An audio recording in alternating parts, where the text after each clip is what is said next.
Hi friends, welcome back to our channel.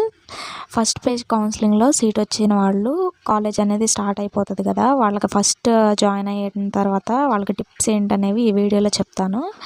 First అనేది మీకు classes అనేవి ఒక 1 వీక్ 2 వీక్స్ వరకు మీ క్లాసెస్ అనేవి స్టార్ట్ అవ్వవు. ఎందుకంటే సెకండ్ కౌన్సిలింగ్ వాళ్ళు కూడా రావాలి కాబట్టి వాళ్ళు వచ్చాకే క్లాసెస్ అనేవి స్టార్ట్ చేస్తారు. మరి ఏం చేస్తారు అక్క 1 వీక్ అంతా అంటే, సెల్ఫ్ ఇంట్రడక్షన్ అడుగుతారు, మీకు ఒక యాక్టివిటీస్ జరిగిస్తారు. అలాగే సెల్ఫ్ ఇంట్రడక్షన్ అంటే ప్రతి ఒక్క టీచరు, ప్రతి ఒక్క సార్ వచ్చేసి మీ సెల్ఫ్ ఇంట్రడక్షన్ అని అడుగుతారు, మీ హాబీస్ అని అడుగుతారు, మీకు ఏమన్నా స్పెషల్ స్కిల్స్ ఉన్నాయా అని అడుగుతారు, మీకు యాక్టివిటీస్ అన్నీ చేపిస్తారు. అలాగే వాళ్ళ కాలేజ్ మొత్తం ఓవర్వ్యూ అంతా మీకు సెమినార్ హాల్లో ఎక్స్ప్లెయిన్ చేస్తారు, డెమోస్ అనేవి ఇస్తారు. ఇలాంటివన్నీ జరుగుతాయి ఆ ఫస్ట్ వీక్ సెకండ్ వీక్ వరకు. సెకండ్ కౌన్సిలింగ్ వాళ్ళు వచ్చేంత వరకు మీకు కాలేజ్లో అనేవి ఇవే జరుగుతాయి, క్లాసెస్ అనేవి స్టార్ట్ కావు.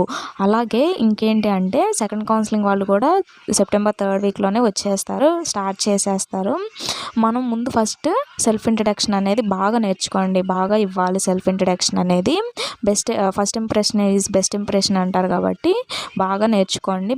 సెల్ఫ్ ఇంట్రడక్షన్ ఇవ్వడం, సార్స్తో మ్యామ్స్తో మంచిగా మాట్లాడడం, కమ్యూనికేట్ అవ్వడం అది చాలా మంచిది. మంచిగా మాట్లాడి మంచిగా కమ్యూనికేట్ చేసుకొని మీ 2 ఇయర్స్ అనేది కంప్లీట్ చేసుకోండి. అంతే గైస్, ఇంకా ఏమైనా డౌట్స్ ఉంటే కమెంట్ చేయండి, మీకోసం తప్పకుండా వీడియో అనేది చేస్తాను. Thank you guys for watching this video.